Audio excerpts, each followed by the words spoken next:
Hello cricket fans, welcome to daily cricket news. మన first news Sunrisers Hyderabad camp నుంచి. Orange army ఫ్యాన్స్కి పండగలాంటి వార్త. ఈ ఐపీఎల్ 2026 కోసం మన కావ్యపాప టీంలోకి మరో డేంజరస్ పవర్ హిట్టర్ ఎంట్రీ ఇచ్చాడు. అతని పేరే సలీల్ అరోరా.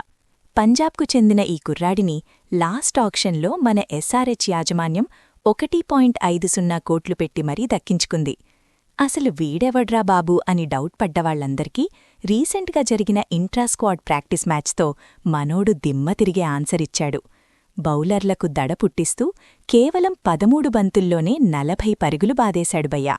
అందులో కళ్ళు చెదిరే రేంజ్లో వరుసగా 5 బంతుల్లో 5 సిక్సర్లు కొట్టడం హైలైట్. ఈ విన్యాసాలు చూసి టీమిండియా మాజీ ప్లేయర్ ఇర్ఫాన్ పఠాన్ లాంటివాళ్లే ఫిదా అయిపోయారు. సలీల్లో మరో అభిషేక్ శర్మ కనిపిస్తున్నాడని, ఇతని రాకతో మిడిల్ ఆర్డర్లో ఉన్న నితీష్ కుమార్ రెడ్డి లాంటి ప్లేయర్లపై గట్టి ప్రెషర్ పడడం ఖాయమని పఠానన్నాడు. సో ఈసారి ఆరెంజ్ ఆర్మీ బ్యాటింగ్ లైనప్ ఇంకా కిరాక్గా మారబోతోంది. ఇక సెకండ్ అప్డేట్ చూస్తే ఢిల్లీ క్యాపిటల్స్ టీంకి ఫ్యూజులెగిరిపోయే షాక్ తగిలింది. ఐపీఎల్ స్టార్ట్ అవ్వడానికి ఇంకో 4 రోజులుందనగా వేలంలో 2 కోట్లు పెట్టి కొనుగోలు చేసిన England star opener Ben Duckett సడన్గా టూర్నీ నుంచి తప్పుకున్నాడు. పర్సనల్ రీజన్స్, నా ఫోకస్ అంతా ఇంటర్నేషనల్ క్రికెట్ మీదే అంటూ లాస్ట్ మినిట్లో హ్యాండ్ ఇచ్చాడు. ఇలాంటి నాటకాలాడితే మన బీసీసీఐ ఊరుకుంటుందా? గతంలో ఇంగ్లండ్ ప్లేయర్ హ్యారీ బ్రూక్ ఇలాగే చేస్తే 3 ఏళ్లు బ్యాన్ వేసింది కదా.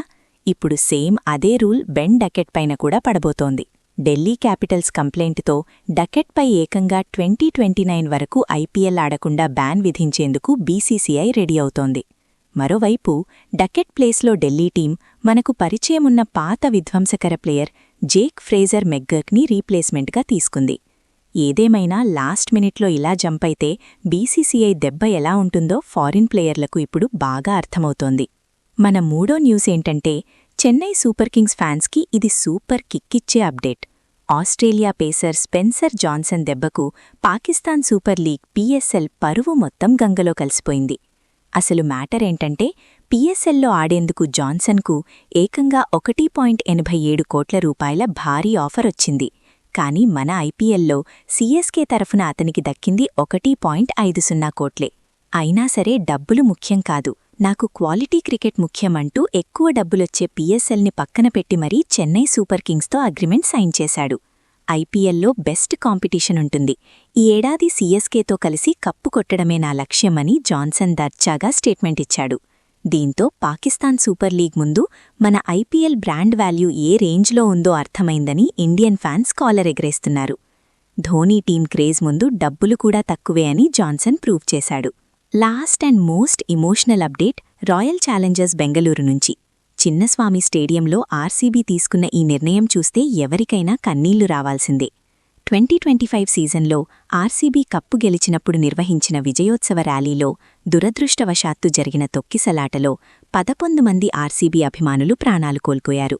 ఆ చేదు జ్ఞాపకాన్ని మర్చిపోలేని ఆర్సీబీ మరియు కర్ణాటక క్రికెట్ అసోసియేషన్ కేఎస్సీఏ చనిపోయిన ఆ 11 మంది వీరాభిమానులకు నివాళిగా చిన్నస్వామి స్టేడియంలో ఒక స్టాండ్లో 11 సీట్లను శాశ్వతంగా ఖాళీగా ఉంచాలని నిర్ణయించాయి. ఆ సీట్లను ఇక ఎవరికీ అమ్మరు. ప్రతి మ్యాచ్లోనూ వాళ్లు భౌతికంగా లేకపోయినా తమ టీంని పైనుంచి సపోర్ట్ చేస్తున్నారనే భావనతో ఈ చారిత్రక నిర్ణయం తీసుకున్నారు. మార్చి 28న సన్రైజర్స్తో జరిగే ఫస్ట్ మ్యాచ్కి ముందు స్టేడియం ఎంట్రన్స్లో వాళ్ల పేర్లతో ఒక స్మారక ఫలకాన్ని ఓపెన్ చేసి నివాళులు అర్పించనున్నారు. కప్పు కంటే ఫ్యాన్స్ ప్రేమే ముఖ్యమని ఆర్సీబీ నిరూపించుకుంది. సో ఇది ఫ్రెండ్స్, ఈరోజు మన daily cricket and IPL special updates. ఇందులో మిమ్మల్ని బాగా ఎక్సైట్ చేసిన లేదా ఇమోషనల్ చేసిన న్యూస్ ఏంటో కింద కామెంట్ చేయండి.